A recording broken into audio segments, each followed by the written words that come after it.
নমস্কার, আপনারা দেখছেন নিউজ নাও। আপনাদের সঙ্গে রয়েছে আমি সহেলি। শুরু করছি রাত 10টার সংবাদ। অভূতপূর্ব বিপর্যয় পরিস্থিতিকে সরেজমিনে দেখার জন্য কেন্দ্রীয় প্রতিনিধি দলের রাজ্য সফরের বিষয়টি বিভিন্ন রাজনৈতিক দলগুলোর পক্ষ থেকে করা হয়েছে বলে শনিবার সর্বদলীয় বৈঠক শেষে জানিয়েছেন মুখ্যমন্ত্রী মানিক সাহা। এদিনের সর্বদলীয় বৈঠক সদর্থক হয়েছে বলেও উল্লেখ করেছেন মুখ্যমন্ত্রী। পূর্ব ঘোষণা অনুযায়ী শনিবার বিকেল 4টে রাজ্যের সরকারি অতিথিশালায় সর্বদলীয় বৈঠকে যোগ দিয়েছিল রাজ্যের প্রায় সবকটি রাজনৈতিক দলের প্রতিনিধিরা। বৈঠকে একদিকে যেমন ছিলেন রাজ্যের প্রধান বিরোধী দল সিপিএম এর রাজ্য সম্পাদক জিতেন্দ্র চৌধুরী, তেমনই ছিলেন অপর বিরোধী দল ত্রিপুরা প্রদেশ কংগ্রেসের সভাপতি আশিস কুমার সাহা, ছিলেন বিজেপি এবং তাদের দুই সহযোগী আইপিএফটি এবং তিপ্রামথা দলের প্রতিনিধিরাও। প্রায় 2.5 ঘন্টারও বেশি সময় ধরে চলা এই বৈঠকের শেষে সাংবাদিক সম্মেলনে রাজ্যের বর্তমান বন্যা পরিস্থিতির সার্বিক তথ্য তুলে ধরেন মানিক সাহা। বক্তব্য রাখতে গিয়ে বন্যায় 2324টি স্থানে ভূমিধস হয়েছে বলে জানিয়েছেন মুখ্যমন্ত্রী। এখন পর্যন্ত ত্রিপুরাতে এখন পর্যন্ত আমার কাছে যে ডাটা আছে 2588 জায়গার মধ্যে ল্যান্ডস্লাইড হয়েছে এবং তার মধ্যে 2324 জায়গায় এগুলো ক্লিয়ারও হয়েছে। ডজার প্রায় 153টার মতো ডজার সমস্ত জায়গায় কাজ করছে যাতে এই ডেব্রিসগুলো ক্লিয়ার করা যায় এবং এই যে রোডগুলোতে বহু জায়গায় ইরোজন হয়েছে সেখানে যাতে প্রায় ইরোজনের সংখ্যা হচ্ছে প্রায় 2066, এর মধ্যে 693 জায়গা রিস্টোর হয়েছে। আমি যেটা বললাম একদিকে ম্যানেজমেন্ট আবার রিস্টোরেশন পাশাপাশি চলছে, অনেক জায়গায় এখনো কর্মকের বহু জায়গার মধ্যে এখনো কিন্তু এত চলুন। আজকে এলওপি সাহেব বলছিলেন যে ওনার এখানে অনেকগুলো জিপি আছে এখনো ইমাস। এখানে এটাও প্রশ্ন হয়েছিল যে মানুষ গ্রামে গঞ্জে কিন্তু আসতে চায় না বাড়ি ঘর ছেড়ে, লাস্ট মুহূর্তে সেভাবে আমার বাড়ি ঘর ছেড়ে আমি কোথায় যাই। তো আমি বললাম যে আমরা কিন্তু মাইকিং করতে হয়েছে, আমাদের বহু জায়গায় অ্যাডমিনিস্ট্রেশন থেকে মাইকিং করেছে, আপনারা তাড়াতাড়ি চলে আসুন, বেরিয়ে আসুন, কারণ যখন বিপদ সীমার উপরে এই জল চলে আসবে মুশকিল হবে, তখনই কিন্তু এই রেস্কিউটা আরো বেশি সমস্যা হয়। বক্তব্য রাখতে গিয়ে বিরোধী দলগুলোর পক্ষ থেকে একটা কেন্দ্রীয় প্রতিনিধি দলের রাজ্য সফর, ক্ষতিগ্রস্তদের আরো বেশি করে সহায়তা এবং মৃতদের পরিবারের সরকারি উপার্জনের ব্যবস্থা করার দাবি বিরোধী দলগুলির পক্ষ থেকে করা হয়েছে বলে জানিয়েছেন মুখ্যমন্ত্রী। যে সরকারের সাথে আমাদের সাথে আছে, কাঁধে কাঁধ মিলিয়ে আমাদের সাথে কাজ করবে এবং কেন্দ্রীয় সরকারের কাছেও কিছু দাবি রাখার জন্য বলছেন যে কেন্দ্রীয় সরকারকে আপনারা অবগত করুন, কেন্দ্রীয় সরকারকেও আপনারা বলুন যে এখানে এসে অ্যাটলিস্ট সার্জেমনি এসে দেখুক। এখানে আপনারা সবাই জানেন যে এই যে 24 জন যে মারা গেছেন তাদেরকে আমরা ঘোষণা দিয়েছি 4 লাখ টাকা করে আমরা আপনাদেরকে ক্যাশ গ্রেসিয়া দেব। যারা ইনজিউর্ড হয়েছে তাদেরকে 2.5 লাখ টাকা করে আমরা দেব। তো এই বিষয়ে ওনারা বলেছেন যে আর একটু বাড়ানো যায় কিনা, বা তাদের যারা ওই ফ্যামিলির কোনো কেউ কাউকে চাকরি দেওয়া যায় না, বলছি এগুলো টেকনিক্যাল বিষয় এবং অফিসারদের বা আমার সরকারি যে বিষয়গুলো আছে এগুলো কথা বলে এবং আমাদের যে নিয়ম আছে সেগুলো দেখে আমরাও চাই যে সবাইকে অ্যাডজাস্ট আমরা যে সাহায্য। সর্বদলীয় বৈঠক সদর্থক হয়েছে এবং বিরোধী দলগুলির পক্ষ থেকে সব ধরনের সহযোগিতার আশ্বাস দেওয়া হয়েছে বলেও সাংবাদিক সম্মেলনে জানিয়েছেন মুখ্যমন্ত্রী মানিক সাহা। আজকের তারিখে পরিস্থিতি কি সেই বিষয়ে ওনাদেরকে প্রথমে আমি অবগত করেছি। আমি ওনাদেরকে ধন্যবাদ দিয়েছি যে গতকালই আমরা নোটিশ করেছি, কিন্তু সবাই যেমন কোন পার্টি নেই, অলমোস্ট সব পার্টি প্রতিনিধিরা এখানে এসেছেন। ওনারা ওনাদের মূল্যবান পরামর্শ আমাদের দিয়েছেন। ওনারা বলেছেন যে এরকম ক্রাইসিস পিরিয়ডে আমরা সবাই এক হয়ে আমরা কাজ করি। এর জন্য আমি ত্রিপুরা সরকারের তরফ থেকে ওনাদেরকে ধন্যবাদ দিয়েছি এবং আগামী দিনে ওনারা বলেছেন যে এই ধরনের যদি অল পার্টি মিটিং আরো সাব ডিভিশনাল লেভেলেও যদি সেটা করা যায় তাহলে আরো ভালো হবে। ওনারা অনেক সাজেশন আমাদের দিয়েছেন এবং সবকটা সাজেশন আমি দেখলাম যে প্রকৃত অর্থেই খুব ভালো।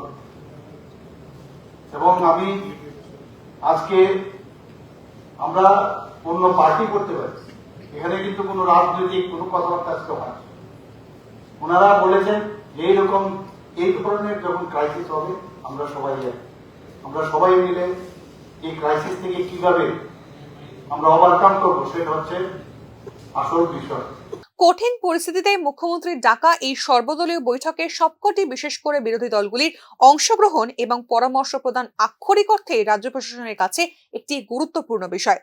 আর ঠিক এর পাশাপাশি সবাইকে একসঙ্গে নিয়ে পথ চলায় হারিয়ে যাওয়ার রীতি আবারও একবার প্রতিষ্ঠা করতে চাইছেন রাজ্যের বর্তমান মুখ্যমন্ত্রী বলেই মনে করছে রাজনৈতিক বিশেষজ্ঞ মহল। ব্যুরো রিপোর্ট, নিউজ নাও। অভাবনীয় বিপর্যয় পরিস্থিতির সম্মুখীন ত্রিপুরা। এই মুহূর্তে একসঙ্গে সব কাজ করা সম্ভব নয়, পর্যায়ক্রমে করতে হবে কাজগুলি। শনিবার রাজধানী আগরতলার বন্যা বিধ্বস্ত কয়েকটি এলাকা পরিদর্শন করে বক্তব্য রাখতে গিয়ে এরকম প্রতিক্রিয়া দিলেন রাজ্যের প্রাক্তন মুখ্যমন্ত্রী মানিক সরকার। বক্তব্য রাখতে গিয়ে মৃতদের পরিবারের জন্য যোগ্যতা অনুযায়ী একজনের সরকারি উপার্জনের ব্যবস্থার দাবিও জানিয়েছেন প্রাক্তন মুখ্যমন্ত্রী। সাহায্য করার চেষ্টা করছেন এবং গত 2 দিন তারা খাবার দাবার দিয়েছেন এবং সবাইকে যারাই মানে জলের ইয়েতে মানে বিধ্বস্ত হয়ে বেরোতে পারছে না, রোজগারপাতি কিছু নাই, সবাইকে তারা সাহায্য করার চেষ্টা করেছে। এবং এই ঘুরতে গিয়ে তাদের যেটা মনে হয়েছে অসুস্থ হচ্ছে মানুষ, ডাক্তার এবং ওষুধের দরকার। তো আজকে ডাক্তার, ঔষধ, ব্লিচিং পাউডার নিয়ে তারা এসছে। তো আমরা তো একটা অংশ পর্যন্ত গেলাম, বাকিটা তারা ঢুকছে, আমরা ফিরে যাচ্ছি। তো ওষুধ দিচ্ছে এবং ডাক্তারবাবু কালকে আবার আসবে। অনেককে ওষুধ দিয়েছেন, আমি লক্ষ্য করলাম মহিলারা ডাক্তারবাবুকে দেখে প্রচণ্ড আশ্বস্ত হয়েছেন এবং নিজেরা বলেই ওষুধ নিচ্ছে। কিছু কিছু জটিল রোগের ওষুধের কথাও বলছে, যদিও ডাক্তারবাবু সেই ওষুধগুলি দেওয়ার পক্ষে না, যে এগুলি পরীক্ষা নিরীক্ষা ছাড়া চট করে দেওয়া যায় না। 1.5-2 বছরের বাচ্চা থেকে আরম্ভ করে বয়স্ক। বন্যায় ক্ষতিগ্রস্তদের বাঁচাতে গিয়ে প্রাণ হারিয়েছেন ত্রিপুরা রাজ্য রাইফেলসের 2 জওয়ান। মৃতরা হলেন বিলোনিয়ার আশিস বোস এবং ইন্দ্রনগরের চিরঞ্জিত দে। এদিকে টিএসআর জওয়ানদের মৃত্যুতে শোক প্রকাশ করেছেন মুখ্যমন্ত্রী মানিক সাহা। তাদের পরিবার এবং বন্ধুদের প্রতি আমার গভীর সমবেদনা। তাদের আত্মত্যাগ আমাদের সাহস এবং সাহসিকতার আরো উচ্চতার জন্য সংগ্রাম করতে অনুপ্রাণিত করতে থাকুক বলে নিজের সামাজিক মাধ্যমে শেয়ার করা পোস্টে উল্লেখ করেছেন মুখ্যমন্ত্রী। বন্যায় ব্যাপক ক্ষতির কারণে মোট 1,28,000 জন 558টি ত্রাণ শিবিরে আশ্রয় নিয়েছেন বলে জানিয়েছে প্রশাসন। বন্যায় এখনো পর্যন্ত মৃত্যু হয়েছে 24 জনের। নিজ বিধানসভা এলাকায় শরণার্থী শিবিরে আশ্রয় নেওয়া বন্যায় ক্ষতিগ্রস্ত সাধারণ মানুষের পাশে দাঁড়ালেন কংগ্রেস বিধায়ক সুদীপ রায়বর্মন। বন্যা দুর্গতদের মাঝে খাবার ও পানীয় জল তুলে দিলেন তিনি। আনুমানিক 2000 মানুষের মাঝে খাবার বিতরণ করা হয়েছে বলে জানিয়েছেন বিধায়ক সুদীপ রায়বর্মন। তাছাড়া দাসপাড়া এলাকায় 160 প্যাকেট খাদ্য সামগ্রী দুর্গত মানুষের মধ্যে বিতরণ করা হয় সুদীপ বর্মনের উদ্যোগে। বন্যায় আক্রান্ত পরিবারের শিশুদের জন্য দুধের প্যাকেট, পাউরুটি ও মিনারেল ওয়াটারও পৌঁছে দেওয়া হয়েছে বলে জানিয়েছেন তিনি। প্রসঙ্গত, ভয়াবহ বন্যার শিকার দুর্গত মানুষকে সাহায্য করতে এগিয়ে এসেছে শাসক ও বিরোধী দলগুলি। রাজনৈতিক ভেদাভেদ ভুলে দুর্গত মানুষদের দেওয়া হচ্ছে বিভিন্ন সাহায্য সামগ্রী। দুপুরবেলা প্রায় 900 মতো 900 লোককে আমরা খাইয়েছি। রাত্রেবেলা প্রায় 1000 খানেক লোককে আমরা খাইয়েছি একটা সেক্টরে। আর দাসপাড়া, চন্দ্রপুর দাসপাড়া, এখানে প্রায় 160টা প্যাকেট বাড়ি বাড়ি আমরা পৌঁছে দিয়েছি। সমাজে এখনো প্রায় অবহেলিত তারা, তবে তা নিয়ে কোনো আক্ষেপ অভিযোগ নেই তাদের। এনারা হলেন তৃতীয় লিঙ্গের মানুষ। এবার বন্যা দুর্গতদের সাহায্যে এগিয়ে এলেন এনারাও। এখনো সামাজিকভাবে বহু মানুষ মেনে নিতে পারেন না তাদের। সমাজ এখনো তাদের দিতে শেখেনি তাদের যোগ্য সম্মান, তবে তাতে কোনো আক্ষেপ নেই তাদের। এবার তারাই এগিয়ে এলেন বন্যা দুর্গতদের সাহায্যে। শনিবার রাজধানী আগরতলার বর্দোয়ালি এলাকার একটি ত্রাণ শিবিরে বন্যা দুর্গতদের খাদ্য সামগ্রী দান করেন তৃতীয় লিঙ্গের মানুষেরা। সামাজিক দায়িত্ব পালনের স্বার্থেই এই উদ্যোগ বলে জানালেন তারা। যেহেতু আমরা শুনছি বন্যাতে মানুষ অনেক আহত হয়েছে, মানুষরা শিবিরে উঠেছে, আমরা আসছি শিবিরে। আমরা আগরতলায় বিভিন্ন জায়গায় দিব, বিভিন্ন জায়গায় যাব। আর আমরা আগরতলাতে এখানে বর্তমানে স্কুলে আছি, এখন বর্তমান দিচ্ছি আমরা চাল, ডাল, আলু, লবণ, ওইসব বিভিন্ন জিনিস দিচ্ছি। সবার পাশে দাঁড়াচ্ছি। সবার থেকে আমরা একটা বিয়ের বকশিস, একটা বাচ্চা হলে বকশিস নিয়ে খাই। যেহেতু আমাদের মনে এটা এসেছে, সবাই আমাদের জন্য অনেক কিছু করে, আমরাও সবার জন্য যাতে কিছু করতে পারি এই পৃথিবীতে সবাই যাতে একসাথে মিলেমিশে থাকতে পারি। আমরা ভার্জিনটা ইন্না মাসি ভারতবর্ষ আমাদেরকে স্বীকৃতি দিয়েছে। কথায় আছে বৃক্ষ নাম কি ফলে তার পরিচয়, অর্থাৎ কর্মের মাধ্যমে মানুষ প্রতিষ্ঠা করতে পারে নিজেকে। কঠিন এই সময়ে দুর্গতদের পাশে দাঁড়িয়ে যেন এই কথাগুলি সমাজকে আবারও একবার মনে করিয়ে দিলেন তৃতীয় লিঙ্গের মানুষরা। হয়তো তাদের কাছ থেকে সমাজকে শিখতে হবে দায়বদ্ধতার দায়িত্ব। ব্যুরো রিপোর্ট, নিউজ নাও।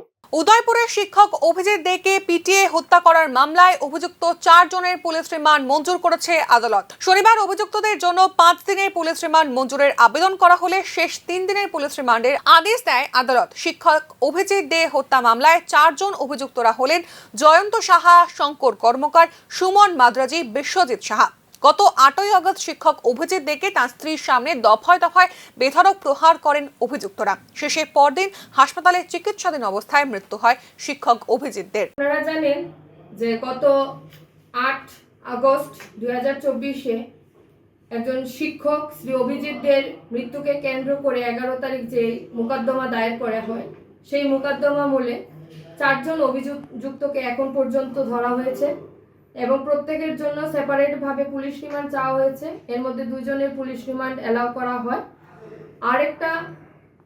আর বাকি 2 জনের হয়নি। আর পুলিশ আরেকটা প্রেয়ার করে যে তাদের 4 জনকেই একসাথে বসিয়ে ক্রস ভেরিফিকেশন করার জন্য, ইন্টারোগেশন করার জন্য 5 দিনের রিমান্ড চায়, যেটার আজকে শুনানি ছিল এবং মাননীয় আদালত তাদের 3 দিনের পুলিশ রিমান্ড মঞ্জুর করেন এবং আজকে তাদেরকে 3 দিনের জন্য পুলিশ হেফাজতে পাঠানো হচ্ছে। শনিবার সকালে পুকুর থেকে উদ্ধার হয় এক মহিলার মৃতদেহ। ঘটনা জিরানিয়া থানা এলাকার চম্পকনগর সাধুপাড়া এলাকায়। শনিবার সকালে চায়ের দোকানে চা খেতে এসেছিলেন 47 বছরের রবি কন্যা রূপিনী। জিরানিয়ার সমস্ত এলাকা বন্যা কবলিত হওয়ায় চা খেয়ে বাড়ি ফেরার পথে পা পিছলে পুকুরে পড়ে যান এই মহিলা। পরবর্তী সময় তাকে অনেক খোঁজাখুঁজি করা হয়। বন দপ্তরের কর্মীরা এসেও ওই এলাকায় খোঁজ করেন। তারপরে এলাকার কয়েকজন বিএসএফ ওই মহিলাকে পুকুর পাড়ে পড়ে থাকতে দেখেন। সঙ্গে সঙ্গে খবর দেওয়া হয় জিরানিয়া থানায়। এরপর জিরানিয়া থানা এবং জিরানিয়া অগ্নি নির্বাপক দপ্তরের কর্মীরা তাকে উদ্ধার করেন মৃত অবস্থায়। পরবর্তীতে তাকে জিবি হাসপাতালে নিয়ে আসা হয় ময়নাতদন্তের জন্য।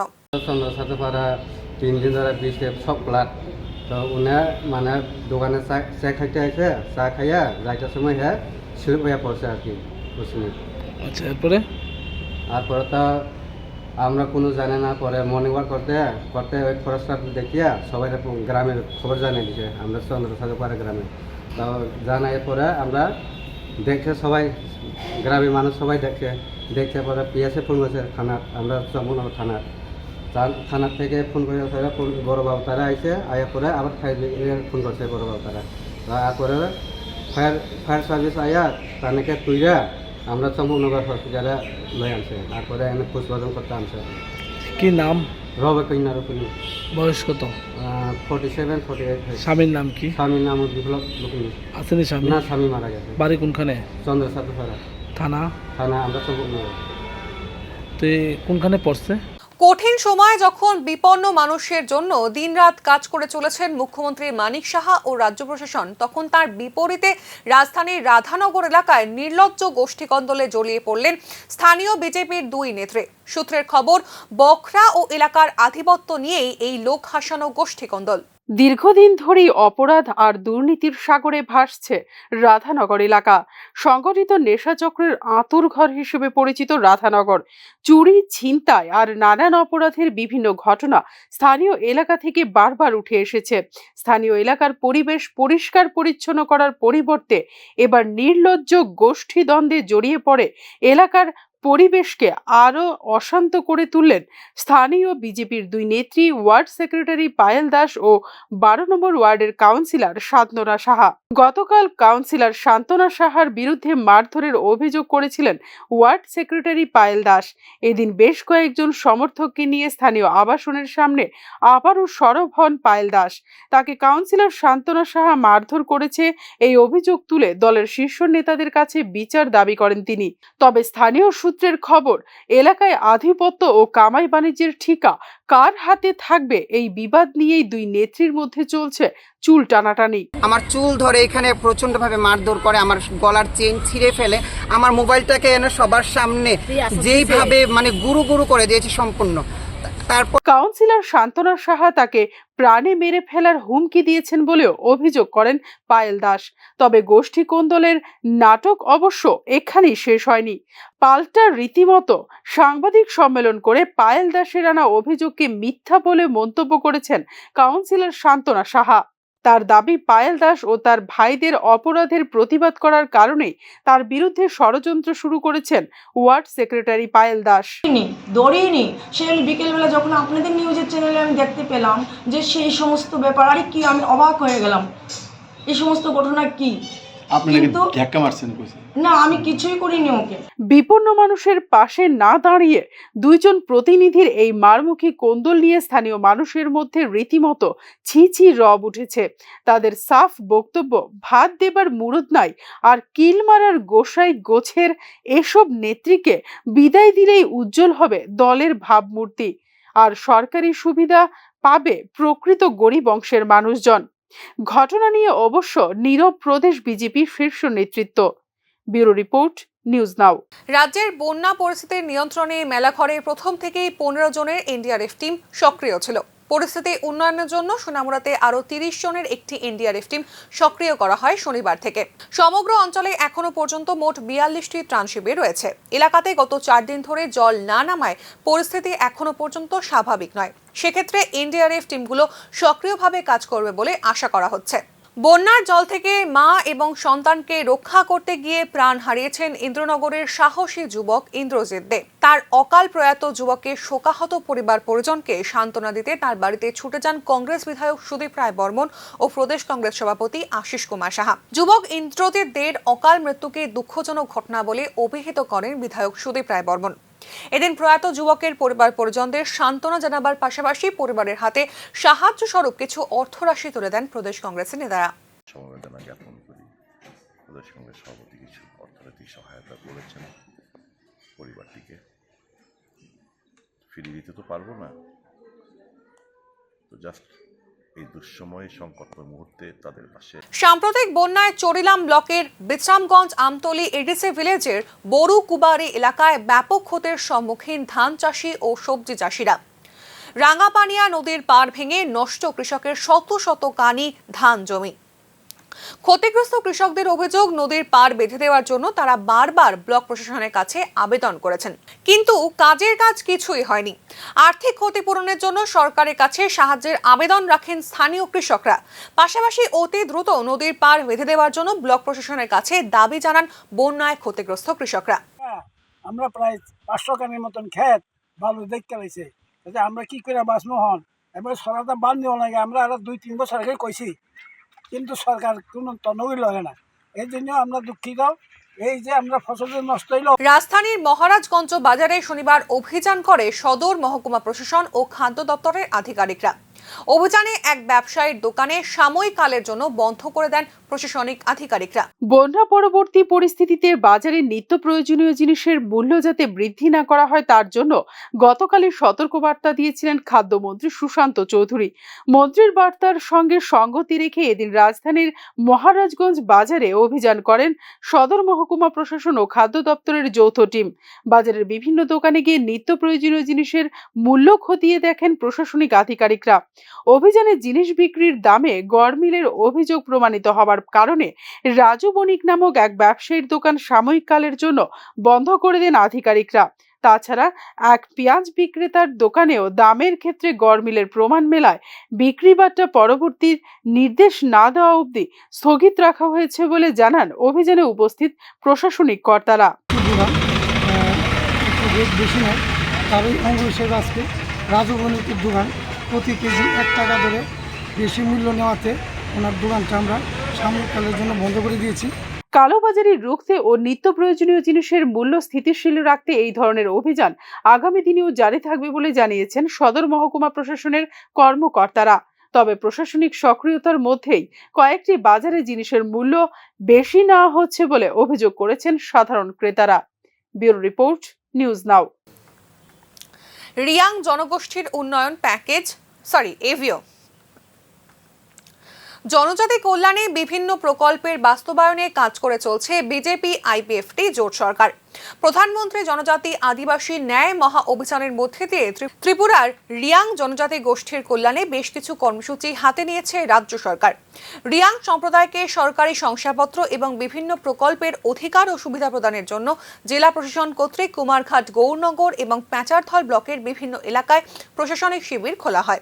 এই বিষয় নিয়ে শনিবার দুপুরে ঊনকোটি জেলার জেলাশাসক অফিসের কনফারেন্স হলে সাংবাদিক সম্মেলনে যোগ দেন ঊনকোটি জেলার জেলাশাসক ও সমাহর্তা দিলীপ কুমার চাকমা। তিনি বলেন, 24 আগস্ট থেকে 10 সেপ্টেম্বর পর্যন্ত সংশ্লিষ্ট ব্লকগুলোর মধ্যে যেখানে রিয়াংদের উপস্থিতি রয়েছে সেই এলাকাগুলিতে প্রশাসনিক শিবির অনুষ্ঠিত হবে।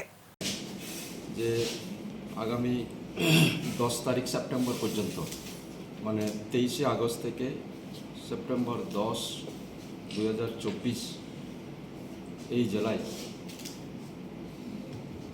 দেশের বিভিন্ন জেলার ন্যায় যেখানে পিবিটিজি ফ্যামিলিজ মানে পার্টিকুলারলি ভালনারেবল ট্রাইবাল গ্রুপ আমাদের রাজ্যে যারা রিয়াং কমিউনিটির আছে তাদেরকে যে সমস্ত সুযোগ সুবিধা প্রদান করা সেটাকে কিভাবে আমরা স্যাচুরেট করতে পারি, মানে যাদের কার্ড নেই, রেশন কার্ড, যাদের ফরেস্ট রাইটস পাট্টা নেই, যাদের হাউজিং নেই, যে সমস্ত হ্যাবিটেশনে তাদের চিকিৎসা পরিষেবা নেই ইত্যাদি, যাতে আমরা স্যাচুরেট করতে পারি তার জন্য গভর্নমেন্ট অফ ইন্ডিয়ার কাছ থেকে আমাদের ইনস্ট্রাকশন এসছে যে গতকালকে আগস্ট 23, 2024 থেকে 10 সেপ্টেম্বর 2000 ফের ভারী বৃষ্টির পূর্বাভাস রাজ্যে। শনিবার দক্ষিণ জেলার জেলাশাসক স্মিতা মল এমএস একটি সাংবাদিক সম্মেলন করেন।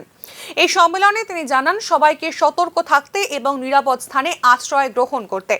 আগামী 2 দিন ভারী বৃষ্টিপাতের সম্ভাবনা রয়েছে। নদীর কাছাকাছি এলাকার বসবাসকারীরা এবং বন্যা কবলিত এলাকার মানুষদের ত্রাণ শিবিরে আশ্রয় নেওয়ার জন্য জানিয়েছেন তিনি। শনিবার বিকেল 4:30 নাগাদ এই সাংবাদিক সম্মেলন আয়োজিত হয় দক্ষিণ জেলা শাসক কার্যালয়ের কনফারেন্স হলে। তার সঙ্গে উপস্থিত ছিলেন জেলা পুলিশ সুপার অশোক সিনহা সহ জেলার অন্যান্য আধিকারিকরা। এই দিনের সাংবাদিক সম্মেলনে দক্ষিণ জেলা শাসক স্মিতা মল এমএস গত 4 দিন ধরে ভারী বৃষ্টিপাতের কারণে দক্ষিণ জেলাতে বন্যায় ক্ষতিগ্রস্ত এলাকা, যোগাযোগ ব্যবস্থা, কৃষিজ ফসল এবং আরও বিভিন্ন তথ্যের বিষয় তুলে ধরেন। রাজ্যের মধ্যে শান্তিরবাজার মহকুমার বগাফা ব্লকে সবচেয়ে বেশি বৃষ্টি হয়েছে 443.2 মিলিমিটার। গোমতী জেলার পর সবচেয়ে বেশি বন্যার কারণে ক্ষতিগ্রস্ত হয়েছে দক্ষিণ জেলার বিলোনিয়া, শান্তিরবাজার ও সাবরুম মহকুমা বলে জানিয়েছেন জেলা শাসক। প্রাথমিক রিপোর্ট অনুযায়ী এর মধ্যে দক্ষিণ জেলাতে মৃত্যুর সংখ্যা 15, শান্তিরবাজার মহকুমাতে 10 জন এবং বিলোনিয়া মহকুমাতে 5 জন। মৃতের সংখ্যা আরও বাড়তে পারে বলে অনুমান করা হচ্ছে। এখনও রিপোর্ট সংগ্রহের কাজ চলছে বলে জানিয়েছেন তিনি। যেটা হয়েছে তাদের কেসেসেরও ইন্টারিম রিলিফ করার জন্য এসডিএমস ইনিশিয়েটিভ নিচ্ছে। এটা সাবডিভিশন হিসাবে বলা যায় তো 370 কেসেস এখন পর্যন্ত কেসেস প্রসেস হচ্ছে বিলোনিয়াতে, 203 শান্তিরবাজার, 722 সাবরুম। যেভাবে অ্যাসেসমেন্ট ফিগারটা আরও বাড়বে, রিলিফ অ্যাক্টিভিটিও আমরা এটা চলতে থাকবো। তারপরে ডুয়েলিং হাউসেসের পরে যে কমিউনিটি স্ট্রাকচার ড্যামেজ হয়েছে এটাও প্রিলিমিনারি অ্যাসেসমেন্ট হিসাবে আমি বলছি। আমাদের মেজর দুটো ন্যাশনাল হাইওয়েতে বেশি রোড ব্রেক হয়েছে, কিছু কিছু এলাকাতে ব্রেক হয়েছে, ওয়াশ আউট হয়েছে, কিছু এলাকাতে মানে স্টেট ডিস্ট্রিক্ট মেজর রোড এবং রুরাল রোডসের মধ্যে ওয়াশ আউট ইস্যুস আছে, ল্যান্ডস্লাইড হয়ে রোড ড্যামেজও হয়েছে। আজকের মতো সংবাদ এই পর্যন্তই। পরবর্তী আপডেটস পেতে চোখ রাখুন নিউজ নামের পর্দায়।